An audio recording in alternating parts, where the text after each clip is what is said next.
বান্দাটি তওবা করতে করতে, বান্দাটি কান্না করতে করতে কিছুক্ষণ পরে ইন্তিকাল করলেন। ইন্তিকাল করার পর আমার আল্লাহ হযরত মুসা আলাইহিস সালাতু ওয়াস সালামকে ইলহামের মাধ্যমে বলে দিলেন, ও আমার পয়গম্বর মুসা, আমার একজন আশিক, আমার একজন পাগল, আমার একজন দিওয়ানা, আমার একজন মাহবুব বান্দা অমুক একটি জঙ্গলের মধ্যে মারা গিয়েছে। তার জানাজা নামাজের ব্যবস্থা করো, তার গোসলের ব্যবস্থা করো, তার কাফন দাফনের ব্যবস্থা করো, জানাজা নামাজ তুমি নিজেই পড়াবে। ও মুসা, আরেকটি সুসংবাদ তুমি তোমার উম্মতদেরকে দিয়ে দিও, আমার এই বান্দার জানাজা নামাজের মাধ্যমে যারাই অংশগ্রহণ করবে তাদের জীবনের সকল গুনাহ আমি আল্লাহ মাফ করে দিব। তাদের সকল জীবনের গুনাহ আমি আল্লাহ মাফ করে দিব। এই সুসংবাদটা তোমার উম্মতদেরকে দিয়ে দিও। ও বন্ধু, এবার হযরত মুসা আলাইহিস সালাতু ওয়াস সালাম তিনি কি করলেন? তিনি একটি বড় একটি পাহাড়ের উপরে উঠলেন। পাহাড়ের উপরে উঠে উম্মতদেরকে ডেকে ডেকে বলে, ও আমার উম্মতিরা রে, ও আমার উম্মতিরা, তোমরা কে কোথায় আছো? তোমরা কে কোথায় আছো? আল্লাহর একজন আশিক, আল্লাহর একজন পাগল বান্দা অমুক জঙ্গলের মধ্যে মারা গিয়েছে। তোমরা যদি তার জানাজা নামাজে অংশগ্রহণ করতে পারো, আমার আল্লাহ তোমাদের জীবনের সকল গুনাহ মাফ করে দিবে। হযরত মুসা আলাইহিস সালাতু ওয়াস সালামের এই ঘোষণা শুনে মানুষগুলো দলে দলে ছুটে আসতেন জানাজা নামাজ আদায় করার জন্য। ও বন্ধু, জানাজা নামাজ যখন পড়া হয়ে গেল, এবার সেই লোকেরা হযরত মুসা আলাইহিস সালাতু ওয়াস সালামকে বলে, ও আল্লাহর পয়গম্বর,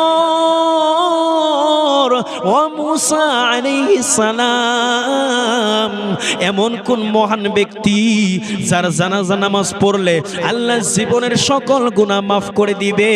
সেই মহান ব্যক্তিটার চেহারা একটি নজর তো দেখা দরকার।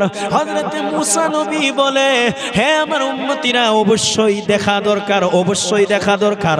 হ্যাঁ, তোমাদেরকে আমি দেখাবো। এবার যখন মুসা আলাইহিস সালাম সেই ব্যক্তিটাকে দেখাতে গেল, সেই ব্যক্তিটাকে যখন দেখালেন, লোকেরা বলতেছে, ও আল্লাহর পয়গম্বর, ও মুসা নবী, আপনি কি বলতেছেন? আমরা তো এই লোকটাকে ভালো করে চিনি, ভালো করে জানি। এই লোকটা সমাজের মাধ্যমে বড় খারাপ লোক ছিল, বড় অন্যায়কারী ছিল, বড় জুলুমকারী ছিল, বড় অত্যাচারী লোক ছিল। ও আল্লাহর পয়গম্বর, তার গুনার প্রতি আমরা গ্রামের লোকেরা অতৃষ্ট হইয়া তার দু হাত বেঁধে, তার দু পা বেঁধে একটি জঙ্গলের মধ্যে ফেলে দিয়ে আসি। ও আল্লাহর পয়গম্বর, এই লোকটি কখনোই ভালো লোক হতে পারে না, কখনোই ভালো মানুষ হতে পারে না। আল্লাহর পয়গম্বর আল্লাহকে ডেকে ডেকে বলে, ও মায়ার আল্লাহ, তুমি কি বলতেছো আর তোমার লোকজন, তোমার বান্দাগুলি কি বলতেছে? ওগো আল্লাহ, এর সমাধান কি? এর সমাধান কি? এবার আমার আল্লাহ হযরত মুসা আলাইহিস সালাতু ওয়াস সালামকে বলে দিতেছে, ও আমার পয়গম্বর, তারা যেই কথা বলেছে এইটাও সত্য বলেছে। আমি আল্লাহ যেই কথা বলেছি এইটাও সত্য বলেছি। লোকটা ভালো লোক ছিল না, লোকটা গুনাহকারী ছিল, অন্যায়কারী ছিল, জুলুমকারী ছিল। সমাজে এমন কোনো গুনাহ নাই যেই গুনাহ এই ব্যক্তিটি করে নাই। ও মুসা, তুমি শোনো, যখন গ্রামের লোকেরা তার গুনার প্রতি অতিষ্ঠ হইয়া দু হাত বেঁধে, দু পা বেঁধে একটি জঙ্গলের মধ্যে ফেলে দিয়ে আসে, লোকটি অসহায় হয়ে আমি আল্লাহকে ডেকে ডেকে বলে, ওগো আল্লাহ, তুমি ছাড়া তো আমার আর কেহ নাই, তুমি ছাড়া তো আমার আর কেহ নাই। তুমি যদি আমাকে মাফ না করো, কে আমাকে আমাকে মাফ করবে।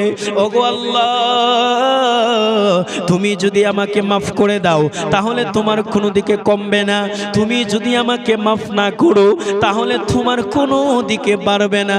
ওগো আল্লাহ, মেহেরবানি করে আমাকে মাফ করে দাও। বান্দাটি এইভাবে কান্না করতেছে, চোখের পানি তার কেমন করে যেন পড়তেছে। বান্দাটি কান্না করতেছে, কান্না করতে করতে আমি আল্লাহর এত দয়া হয়ে গেল, এত মায়া হয়ে গেল, আমি আল্লাহ তার তওবাকে কবুল করে তার জিন্দেগির গুনাহ আমি আল্লাহ মাফ করে দিলাম। ও মুসা শুনো শুনো শুনো, ওই বান্দা তওবা করার সময়, কান্না করার সময়, তওবা করার সময় এই পৃথিবীতে যতগুলি লোক বেঁচে আছে সকলের জন্য যদি আমি আল্লাহর দরবারে তওবা করত, মুহূর্তে সকল বান্দাদেরকে আমি আল্লাহ মাফ করে দিতাম। সুবহানাল্লাহ, মুহাব্বতে সুবহানাল্লাহ। আমি আল্লাহ সকল বান্দাগুলিকে মাফ করে দিতাম। ওই ব্যক্তিটি তওবা করার সময়, কান্না করার সময় যদি পৃথিবীতে যতগুলি আমার বান্দা বেঁচে আছে, যতগুলি বান্দে বেঁচে আছে, যতগুলি মানুষ বেঁচে আছে, সকলের জন্য যদি আমি আল্লাহর দরবারে তওবা করত, মুহূর্তের মধ্যেই সকল বান্দাদের তওবা কবুল করে সকল বান্দাদেরকে মাফ করে দিতাম। সুবহানাল্লাহ। তাহলে দেখুন আমার আল্লাহ পাক কত দয়ালু, আমার আল্লাহ পাক কত বান্দা বান্দীদেরকে ভালোবাসে। ওই জন্যেই আমাদের কাজ হলো আল্লাহ পাকের হুকুম মানা, রাসূলের পাকের তরিকা মানা। আমার আল্লাহ আমাদেরকে শোনার থেকে বেশি বেশি আমল করার তৌফিক দিক। আমাদের জিন্দেগি যেন আমার আল্লাহ পরিবর্তন করে রাসূলের সুন্নত মোতাবেক সকলে পড়ি আমিন।